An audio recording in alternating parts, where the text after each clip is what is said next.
Good evening, folks. How's everybody doing tonight? Good. My name is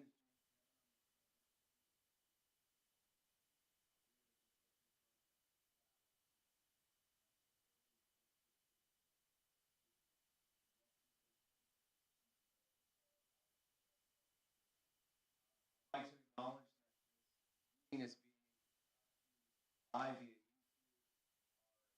staff of the technology department is helping us monitor live stream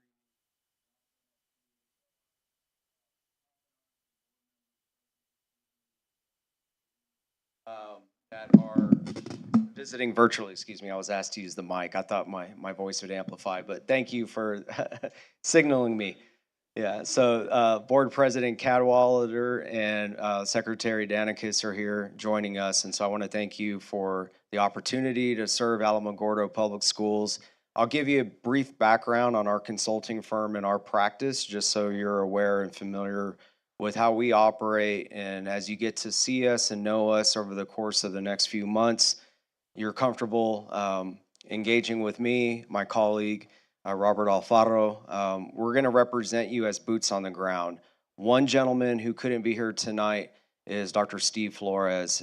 He has another engagement, but he's one of the other consultants who will work remotely and in person here in Alamogordo. So he's here in spirit, so I'm sorry you couldn't be here, but you're stuck with the two of us. So as I stated, I'm James. I'm the founder, started the company almost 11 years ago. We've represented school systems across the United States. We're a nationwide firm based out of Texas, but we do have ties to New Mexico. Most recently, we have served the Taos Municipal Schools and the Las Cruces public school system in an effort to recruit their superintendents, and all of which occurred in the last 24 months. So we do have experience working here. We understand the accountability system, collective bargaining, the uniqueness to the state of New Mexico, and we're grateful for the opportunity. We've conducted superintendent searches nationwide across 200 different communities. We have an active faculty, which I refer to as repurposed recovering superintendents. I pull them out of the trenches to help. They're the true brain trust, the practitioners. I'm fortunate to have a well-rounded team. There are 50 of us located in different communities across the U.S. Although we're based in Texas, we're very active on the circuit. So all to say, this is an important time for us. This is the most important decision a school board can make. If you're unaware, they have one employee. It's the superintendent. And so our directive, our charge is to work at the will of the school board. So tonight we have 4 guiding questions. My colleague Robert Alfaro will support me in recording notes. I'm going to invite you to be vocal, to be our critical friend and give us input and feedback. If you need the mic, I'll be Vanna White also. I'll come to you and give you the mic to speak. So the 4 questions are very simple. But before I dive into the 4 questions, I will share there's also 2 surveys accessible on the district's website, one in English and one in Spanish. And those surveys are anonymous. So if you have a desire to respond to the survey, our expectation is tomorrow evening during the school board meeting, we are going to publicly present a summary report of all of the different stakeholder meetings that we've held, both today, tonight with you all, and virtually leading up to this week. Everything that we've done, even disaggregating the data from the surveys. And we do everything publicly. We want you to understand and know where we are during each step of the search for your next superintendent. So not withholding any information in the spirit of transparency. To the degree that we're able to legally, we're going to disclose as much as we can. So if you're inclined to participate, whether it's virtual or tomorrow night, we'll present a summary of all of our findings, all of the feedback that we hear from you tonight. You'll even likely see your voices, your words represented in the leadership profile in the summary report. So in the spirit of being candid and your willingness to share, I invite you to be candid, to give us feedback. The one thing I'll ask you in return is if you could share the time, 2 to 3 minutes per person as I pass the mic around. in the spirit of the 4 categories of questions we're going to address. We understand there might be things that have upset you in the past, but what I'll ask of you is to not indict the district for the past. There's nothing I can do to go back in time and to change things. I wish I could for my own benefit too in my personal life. But for tonight's sake, let's focus on the present. So if I can just ask you to be mindful of where we are tonight, but in the spirit of recruiting your next superintendent, let's focus on tonight and the future that holds for Alamogordo. Okay, does that sound good? Fantastic. All right, so question number 1, very straightforward, but as you think about the community, the district at large, what are your hopes and aspirations for the school system, the district? So kind of more holistically, not just the superintendent role in general, but you have children in the school system, you have grandkids, whatever the scenario might be, what do you hope to see occur here in Alamogordo Public Schools? And the first brave soul who wishes to respond, I'll bring the mic to you. Yes, ma'am. I actually thought tonight was a school board meeting, so I just really want to tell you that. My daughter is here to accept an award. But I'm also really happy I'm here because I am a parent. I am actually a first-year parent for Alamogordo Public Schools. And my kids came from a private school here in town. And one thing that I've noticed, and to answer your question, I really, really want to see more accountability for actions by students and or teachers and or anyone who is coming in and being held to a higher standard. I think that that's one thing that I would love to see done across the board, whether it's teachers, whether it's primarily students, but that's what I envision for the community. I also would really love to see more support. Obviously, this is supposed to be a community-wide event. I don't see all that many people here. So what I would love to see is someone who's involved at talking to the parents, getting into the schools, more involvement from parents. I know Michelle does a wonderful job, like keeping us informed. Thank you. But I would say that that would be my hope, is to get more parents involved and actually coming in and speaking and being involved in this search. So that would be my hope for the community. Very much. And congratulations prematurely on your award. That's good. And you'll see us again tomorrow night. So we'll celebrate twice. It's like having 2 birthdays. All right, other hopes and aspirations. I know this isn't a bashful group, so please don't be shy. Yes, sir. It's not really a answer to your question. My question is, how do you recruit who you evaluate? Appreciate the question. So the question was, how do we recruit? And with time permitted at the end, I will answer questions. So I'll table that. I'll ask Robert to put a pin in that. So not being dismissive, I just want to honor our time with the 4, but I'll circle back to questions and elaborate on different elements of our process. So I appreciate the question. Hopes and aspirations. So think about where we're headed in the future. What do you aspire for this wonderful community? How can we best recruit a superintendent, to your point, and evaluate candidates that align to your personal professional hopes? Other hopes and aspirations. And so for those that are joining virtually, if you just joined, what we're discussing are hopes and aspirations for Alamogordo Public Schools. I mentioned we have 2 surveys available, anonymous surveys, one in English, one in Spanish. They'll be made available. We invite you to respond, and tomorrow we'll report and provide a synopsis of everything to the school board. Any other hopes and aspirations?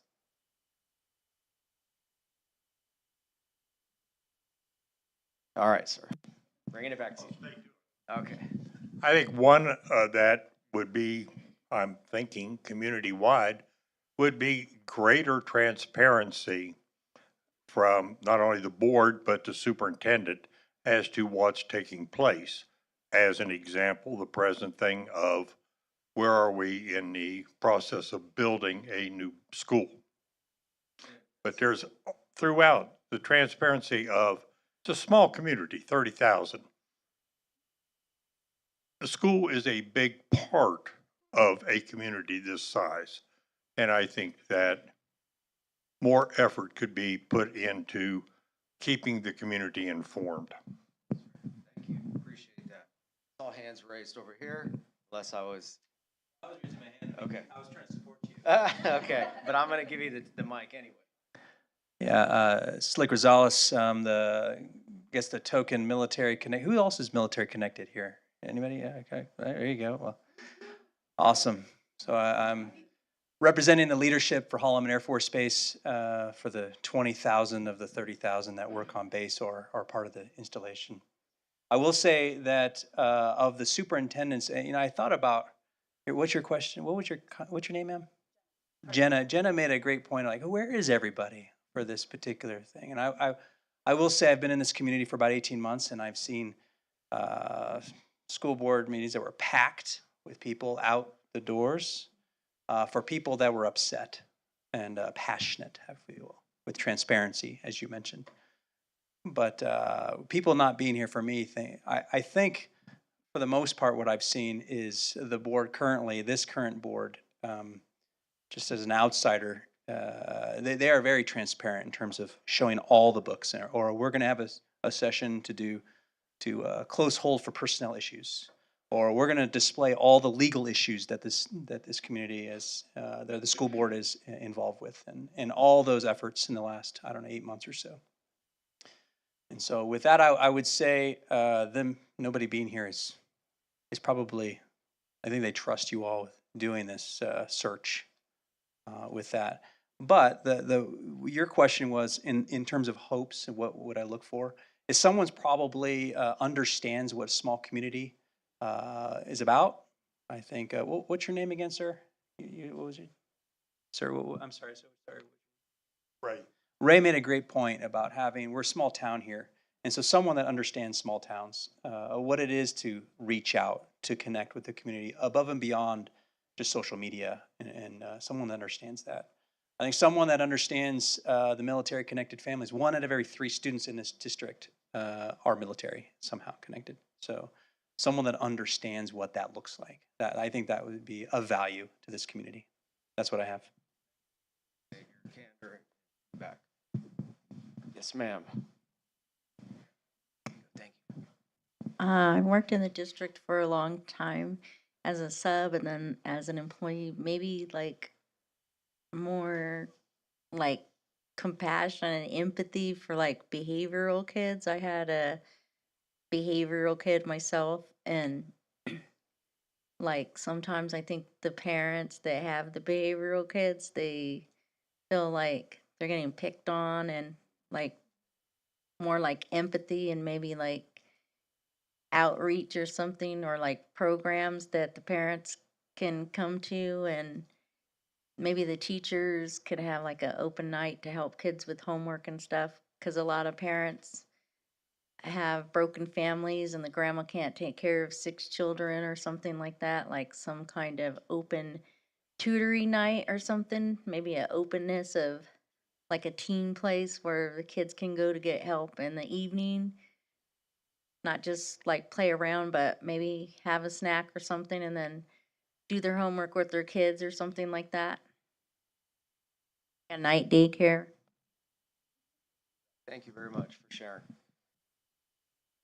All right, we're 15 past the hour, so unless there's other hopes, and we could always circle back. So we're not going to let this dog rest necessarily, but I do want to honor our time together this evening and be mindful of that.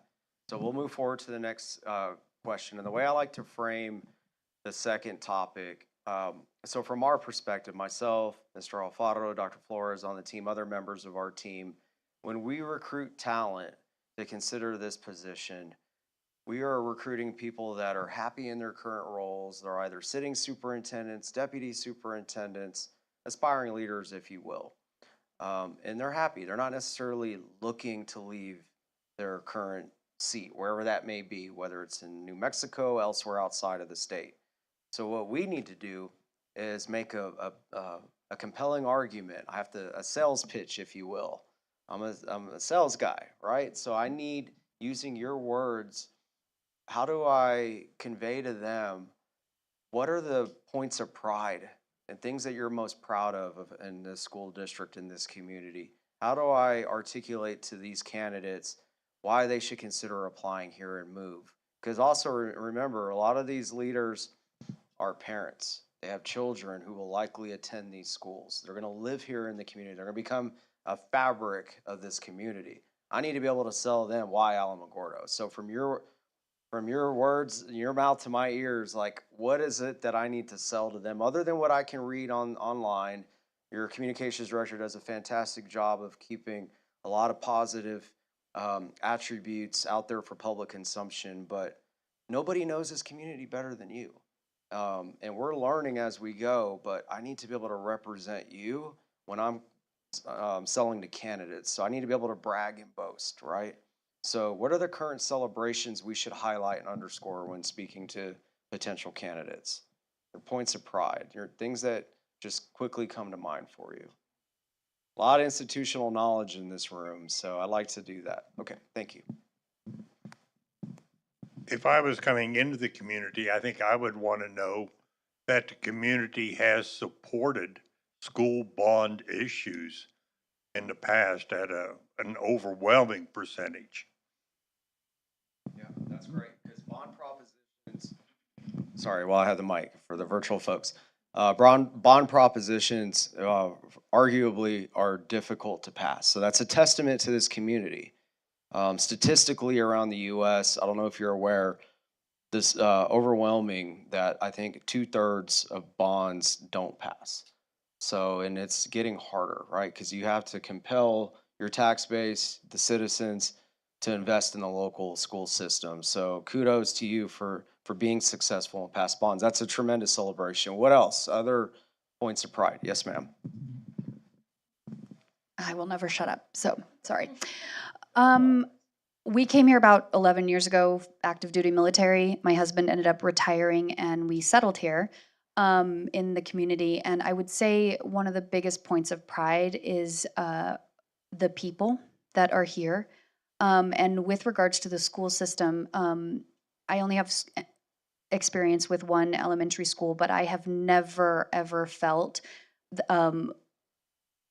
like I wasn't listened to, or that the teachers didn't love my kids with every fiber of their being and supported them. So I would say that the staff and the people who are in administration, who Michelle speaks so highly of, and like people like Whitney Anderson, who runs the reading literacy, who has been a tremendous force in helping kids read. I would say that all of those resources put together make working here and being here, they just really, really care. I would also say, like, if they love the mountains, that, you know, we have some lovely camping and BLM land and Forest Service land to enjoy. So, and the military, super supportive of the community, and so thank you for that. So, Sorry. My son lives in Minneapolis. Why, God knows. But you might point out, it's not 13 below zero today.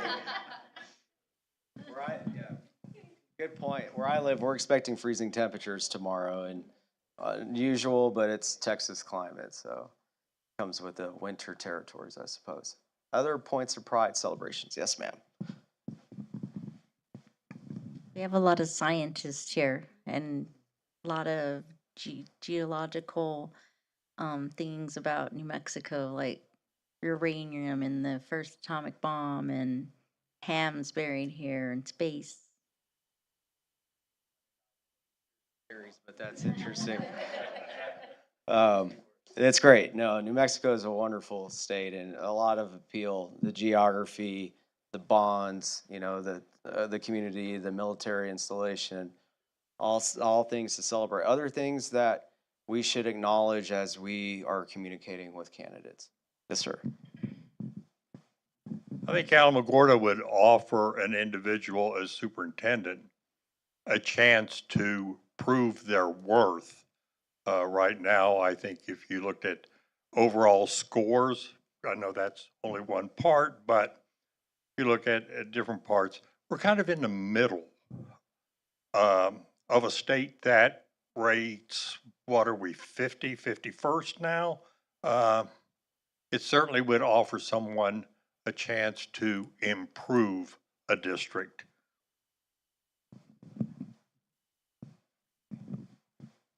Other ideas?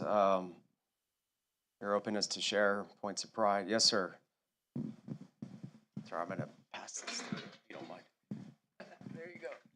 I would say for a potential candidate for a superintendent, our partnership with the Air Force Base and with the city, we do a lot of cooperative work with both. But then from an internal standpoint, our administrative team from K through 12 and at the district office, most of us have been here several years now together. We're all very familiar with each other. We work well together. We're friends.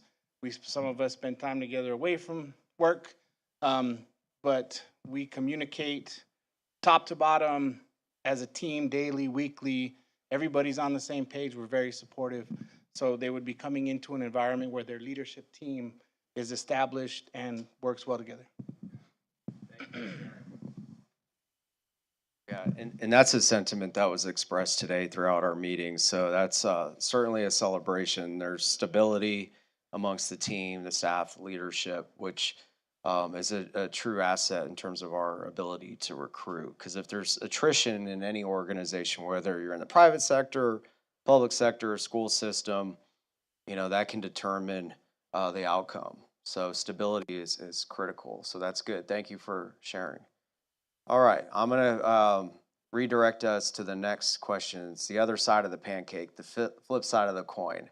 So what are the challenges we must overcome in order for the incoming superintendent, the school district, the staff, all of the above, all of those here in this room and joining us virtually, in order for us to reach our desired hopes and aspirations?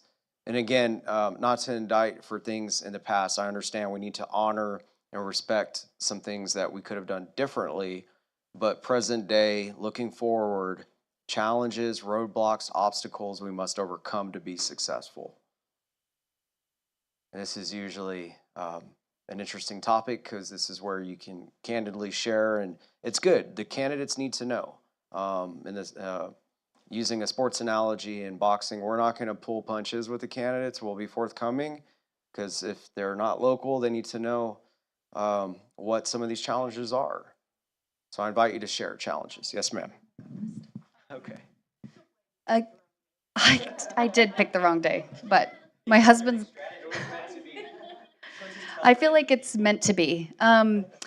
I would say one of the biggest things is again, like you mentioned, our test scores and our ranking in the state, and the fact that the state has such severe challenges with regards to educational curriculum and advantages. I would say budget is a massive, massive thing that they are going to come up against. I would also say that socioeconomic status across the board for students, from ranging from, again, the wonderful military families that come in to local people who are here, and the varied people that they are going to encounter day in and day out. I would say that is a big challenge that they are going to have to overcome. From school to school, I think that behavior issues are a massive thing that you're going to have to overcome, like the integration of students into regular classrooms and providing the proper amount of services to support those students and the teachers who are having to deal with classrooms that are large. And those are massive challenges that teachers face every single day. And I could go on, but I would say that those are probably the biggest things that we're probably facing right now. And I do want to mention, I'm going to just be a tiny bit, speak my mind. A definite separation between church and state. I think that is a massive thing that is going to be that they will be coming up against in the coming years. And I think that a superintendent who is able to put the political beliefs aside and definitely work toward a better, more cohesive way of communicating internally and externally will be massively beneficial to the community. Good start. So a lot to share. Yes, sir. I'm gonna, and you're kind of raising your hand, but I'll come back to you. He beat you to the punch.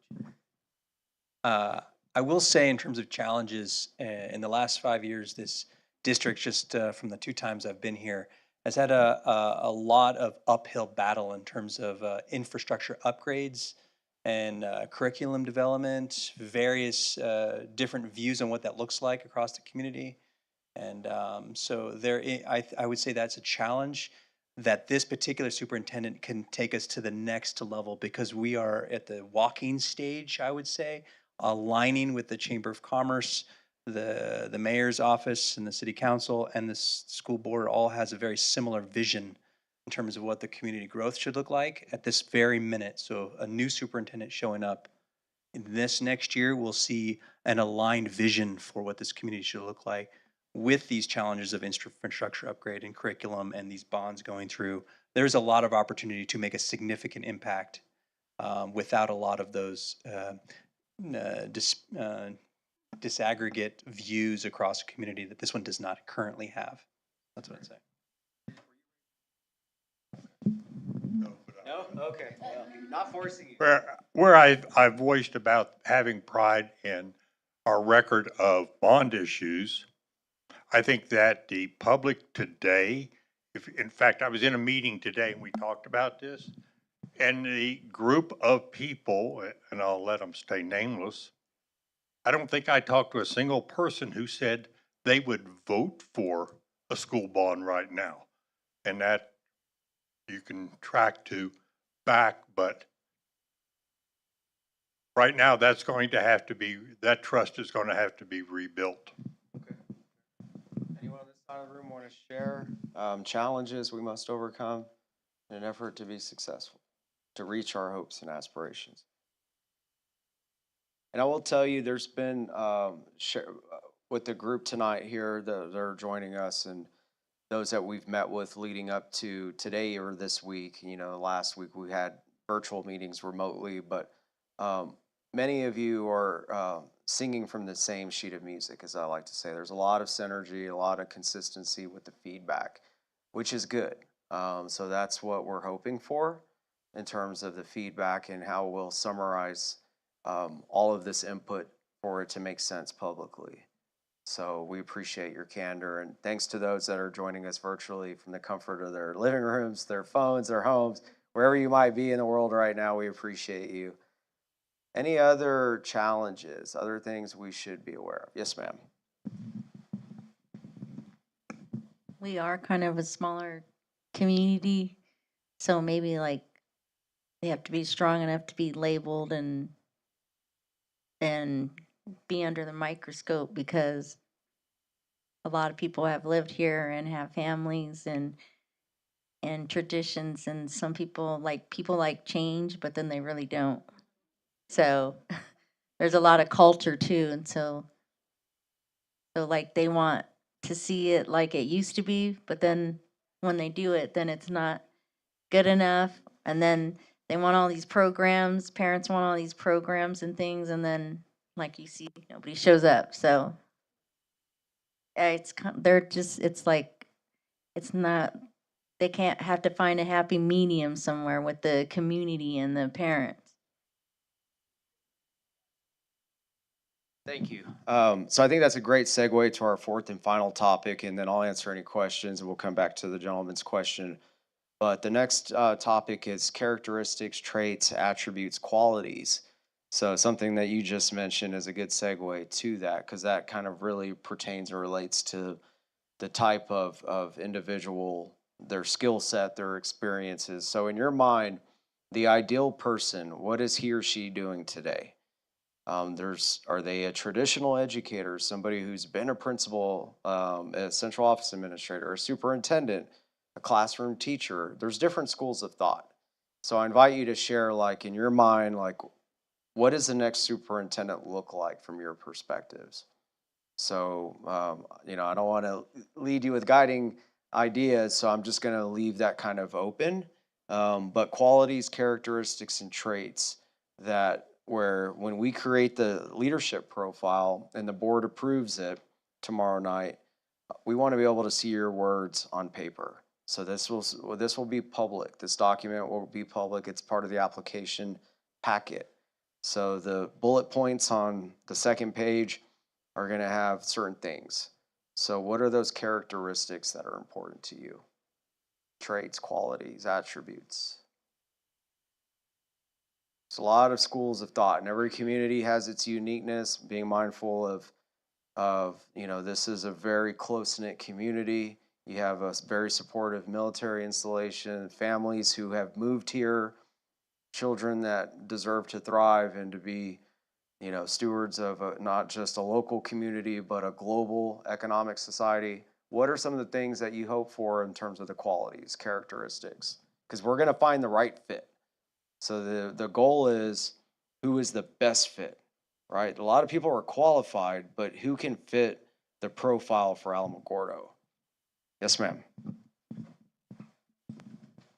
I'd say that honesty, and I would say that the person needs to be a prior educator, and they need to be a prior educator probably within the last 5 to 6 years, because I think that education across the United States has changed in such a significant way that I think they need to come into a leadership position knowing what it's like to be essentially in the trenches with the teachers and speaking to the teachers. I don't think that we can have a leader who comes in and does not the first day sit down in a classroom and listen to what the teachers are going through day in and day out.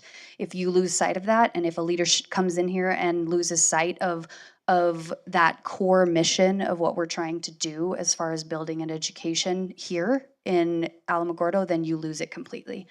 I also think that, to your point, that working in a rural military community and having experience with that would be essential to being successful here, and understanding the, I guess, what's the word? The coming and going of kids, of the transient nature of what our community is, would be super essential as well. I also think having thick skin, like to your point, having thick skin in this community, because we have a lot of people with a lot of opinions, and a lot of people who are rooted in an old way of thinking, that they are, and someone coming in really needs to be able to bridge the gap between someone who in the community who has maybe seen things not work out, who is willing to push the envelope a little bit and try new things, and admit when they don't work as well. So. Well-rounded perspective. All right, coming back to you. No, it's okay. Don't apologize. I just thought of something when she was talking, like maybe a multicultural person that's mixed, that's like half white, half black, been in the military, grew up poor, now they have money, something like that. Or like, happy medium, so that they can know they've been in the trenches, and they know like they've built themselves up, or they've been real down and they came from a broken home and they're somebody now. Experience. And they have to get along with everybody, like be a people person. I get that. Okay, fair. Yes, sir. Oh, sorry. I think Alamogordo needs a very strong leader that's not afraid to stand up and say, no, this is the way things have to be. My guess, I've never done what you do, but I would say that we need someone who has at least 5 years experience as a superintendent. Superintendent is not an OJT situation. And I think that is an important issue for where Alamogordo is today. Maybe different in a few years, but right now I think we need someone that has got that experience and worked with a district that maybe has had some problems in leadership and has been able to solve them. Yes, please. Thank you, sir. No, it's okay. Don't apologize. I'd also love to find someone who's extremely security minded. As a parent, I think that is one of my biggest concerns is security in schools. I also work in the security industry, so if you ever need a referral, I got you. But and to your point, someone who is a strong leader, but also has done maybe a varied number of jobs within a district, and also I think I might have mentioned this the first time, working in a rural community. Like, it's so different working in a Albuquerque school system versus an Alamogordo school system, and then equivalents. So. I'll tell you just for context, we're not both city slickers by our upbringing. I grew up in a rural community that was a one-horse town, one high school, one middle school, one elementary. And he grew up in West Texas with also similar kind of experiences. But things tend to change. We grow as communities. You've passed bonds, so likelihood is you may grow. So we're sensitive to that. And historically, we've represented school systems conducting superintendent searches with fewer than 1,000 students enrolled, upwards to the 6th largest school system in the United States, so everywhere in between. So we understand and are sensitive to the unique needs here, but also like big systems. So we bring best practices from all different walks of community lives. So I appreciate your candor. Other traits, characteristics, attributes. Yes, sir. I was wondering if you were gonna. Just somebody open-minded. I'm born and raised in Alamogordo. County's named after my family, so we've been here forever.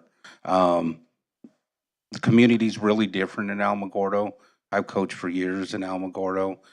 Biggest thing we need to do is get rid of nepotism in Alamogordo. So that's one thing he's going to have to face. Good old boy system, all that stuff. Because there's a lot of great kids in Alamogordo. I've coached some military kids, all that. There's great kids that come in all the time, come in and leave. So that's one thing he's just going to have to work. Just be an open-minded guy, take care of our teachers, our principals and all that, so we can have all these kids be successful coming out of Alamogordo, because we are a rural school. So I think that's the best. He just has an open mind, be strict, stand up to a lot of the nepotism and the good old boys that goes on in Alamogordo. Thank you, sir. All right, it's all you, sir. The gentleman made a great point. I'd say if that was to translate into like an HR comment, I'd say someone with mediation or conflict resolution experience. That would go a long ways to breaking some of the barriers, not just in this town, but outside the district into the other districts that because APS also reaches out to Tularosa and others folks. So understanding how to work through those mediation and expertise, I think would be something useful.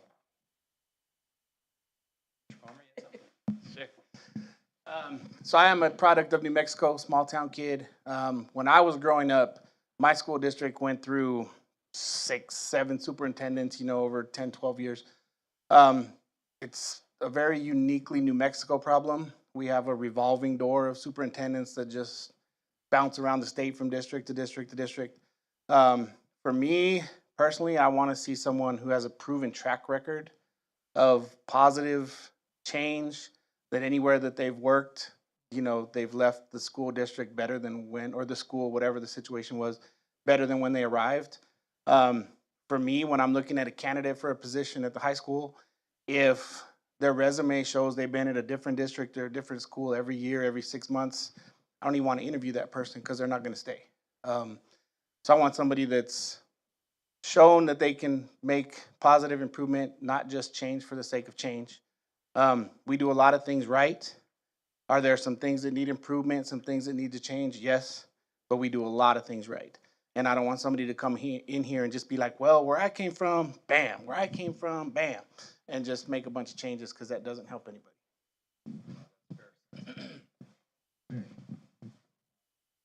No other hands raised. In the spirit of time, so that I can let you return to your homes and enjoy your evenings. Gentleman asked a question. It was about qualifying, vetting, candidates. Is that accurate? Am I paraphrasing your question earlier accurately? So when we recruit talent, we have a number of internal mechanisms to vet and qualify candidates. Not everyone will check the leadership profile boxes. Usually, we set such a high benchmark, high standards that it's almost as if we're looking for a unicorn. So we're sensitive to the fact that not every single person will check every box. But our job is to find those that most closely align to the qualities, the characteristics that we're all discussing tonight. So internally, we use a lot of different systems. I mentioned the Brain Trust. We have roughly 50 faculty, retired superintendents, even some board members who have experience doing this work with us. So we have certain internal best practices, of which we do a nominal grouping technique to align to the profile, find consensus amongst the common themes of the job profile.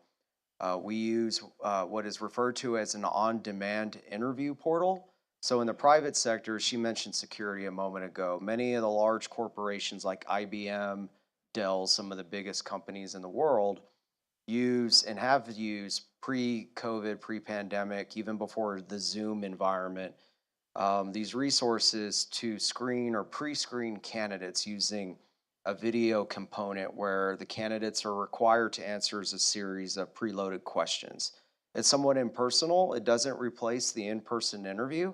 However, we adopted and embraced that tool well before COVID. We were the first search firm in the United States to use this tool. We've subscribed to it as a best practice.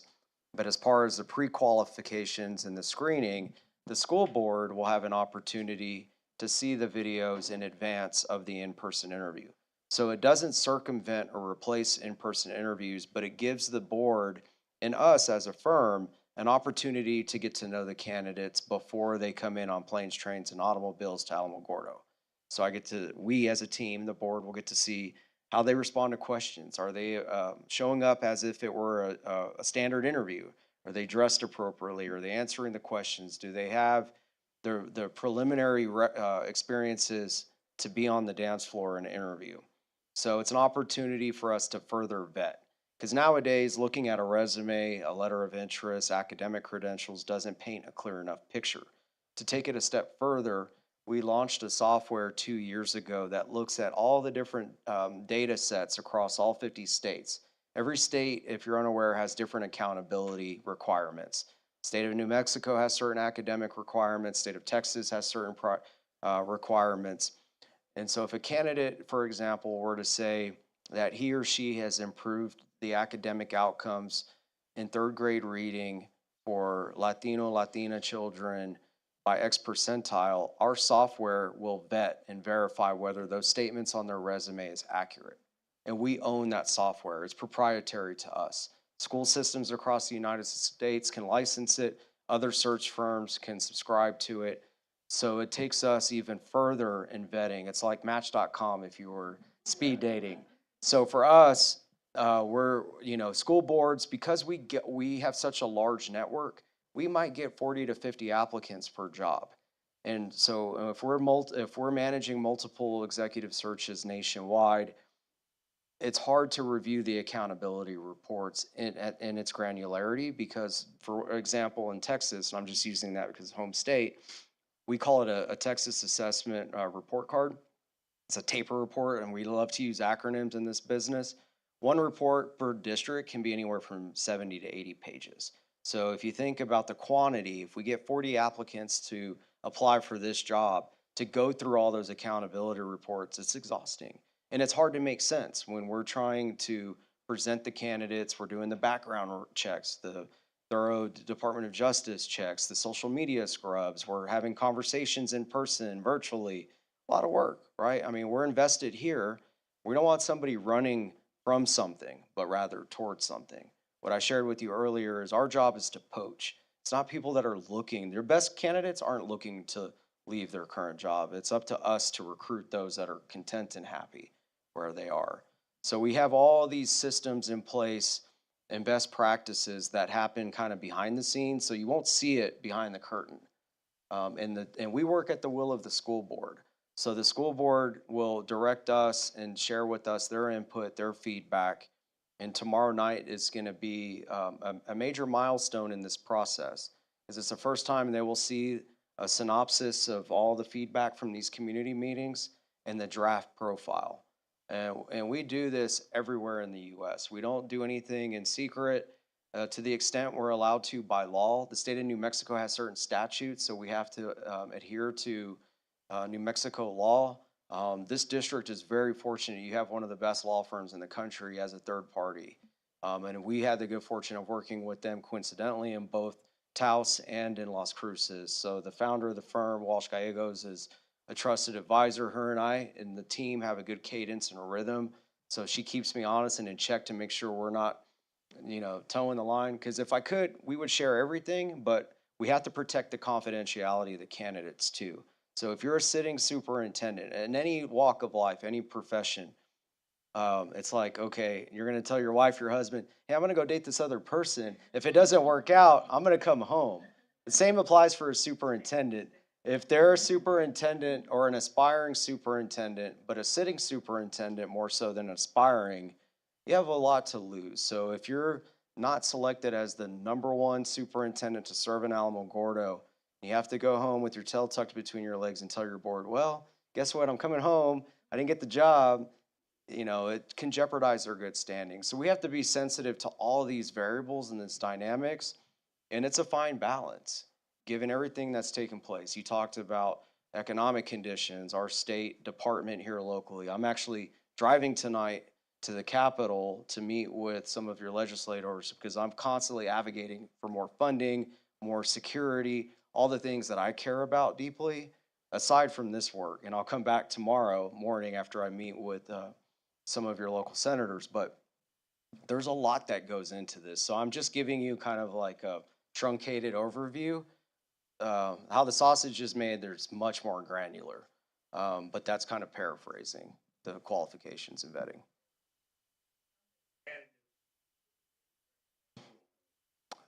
So again, in the spirit of transparency, we don't withhold candidate information. So the question was, how many do we recommend? So let's say hypothetically we get 30 who apply total, locally, regionally, nationwide.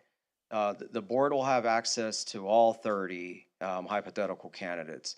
Now, in terms of those that most closely align to the leadership profile, we will tell and suggest to the board these 6, these 10, these 12, however many there are, most closely fit the profile and are aligned based on their experiences. But it's really the will of the board. They have the ultimate authority to say, James and team, respectfully, we disagree. We think there are fewer. We actually think there are more.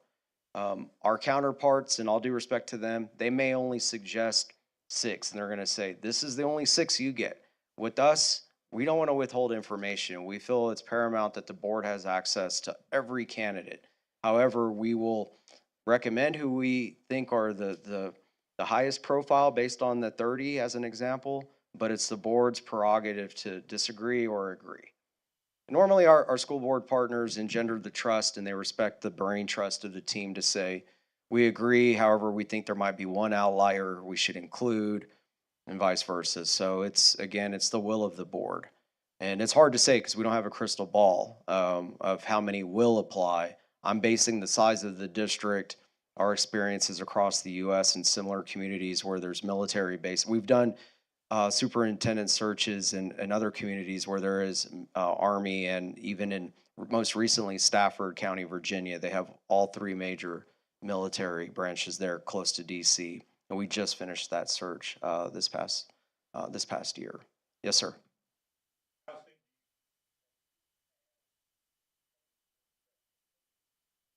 So again, at the will of the board, tomorrow night we will present the draft profile. With their blessing, we can, as soon as Thursday, looking ahead, it's been a long week. Thursday, we'll open the portal to receive applications. And again, normally our best practice is keep the portal open for a period of 30 days or less. I wouldn't suggest keeping it open fewer than 3 weeks because they have to complete the on-demand interview. There's a lot of artifacts they have to submit, letters of interest, academic credentials. And then, if you fast forward, and again, I like to do backwards design planning, and which is a great time because the end of the school year will come sooner than we hope to acknowledge or want to acknowledge, and then you have spring break. So if opens on Thursday, third week of March, we could have the application closed.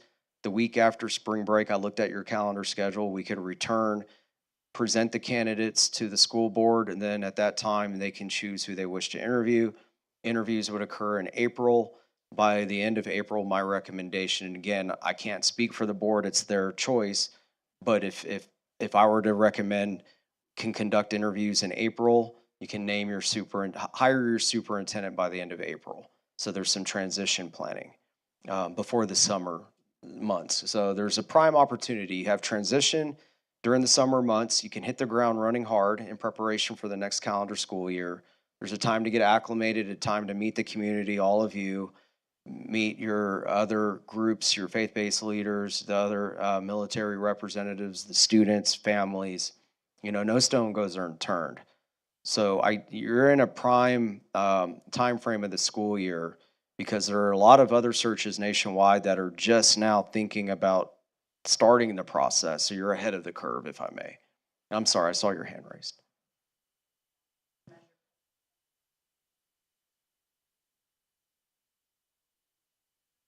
Mhm.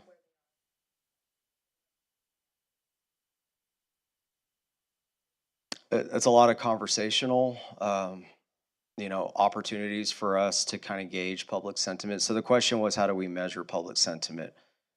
And to the degree that we can eliminate subjectivity and focus on objective criteria, that's the game. So people tend, in all professions, will list their best references. The trick is we need to identify those who aren't necessarily on their resumes or their list of references, and we have a deep network. And again, I'm going to speak to the timing. The national conference that is the umbrella to all state associations. New Mexico has its state association. The American Association of School Administrators Conference is coming up the first week of March. So we're in a prime kind of time frame to recruit and to vet and to meet candidates in person while we're there. And it's held in Louisiana this year. It goes to major cities every year. So again, just to reiterate, the objective is to identify and eliminate subjectivity the best we can. But really where the rubber meets the road, it's identifying references that aren't necessarily listed as references. Because we all have good references, but we want true hardcore sentiments that we can back up and validate. Yeah. And our software has some character traits that we can identify. You're familiar with a lot of different tests that you may have taken in the past, and those things are fine. But really, again, it's the fit. So if the board identifies, we're not going to bring anyone to the board that's unqualified.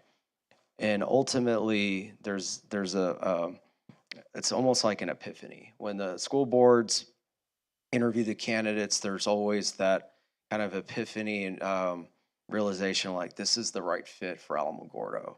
And it just happens. I'll know that we've done our job when school board tells us, man, there are 2 or 3 really good candidates. Can we hire all 3? And that's when I know that we've made it such a difficult decision that they can't go wrong with those 2 or 3. And it's a razor's margin. It happens almost, I don't want to jinx myself, but almost 99% of the time. So we talk about tenure, the gentleman in the back reference, like the turnover in his hometown. For us, we've exceeded the national norm of a superintendent's tenure. And that's because we provide ongoing support. We become a part of this community. Like, we have skin in the game. And I have a guarantee within our contract, should the superintendent serve less than a period of time, we'll conduct the search if it's the board's will at no cost to the community. We've only had to do that once, and that was an anomaly. The candidate, the superintendent, became ill, and we weren't obligated, but we did it because we felt like that was the right thing to do. And I couldn't live as a owner knowing that they were left hanging in that manner. So to round out my comment, the average tenure, and this isn't to be an alarmist, this is just national stats. It's 3.2, 3.1 years respectively for a district this size. But rest assured, for us, our track record is between 6 and 7 years for the superintendent. And we're very proud of that. That's like the shingle that I would put if that were the Alamogordo sign. That's what I'm hanging my hat on. And I have high expectations of the team. We have full-time staff. I have these folks. We're very intentional. We only have one other search in Connecticut. We're, again, to use a sports analogy, we're on the back nine of the golf course, finishing that. We have another starting here soon. But aside from that, we're very intentional. When the general counsel called and said, "Hey, James, I got this amazing opportunity."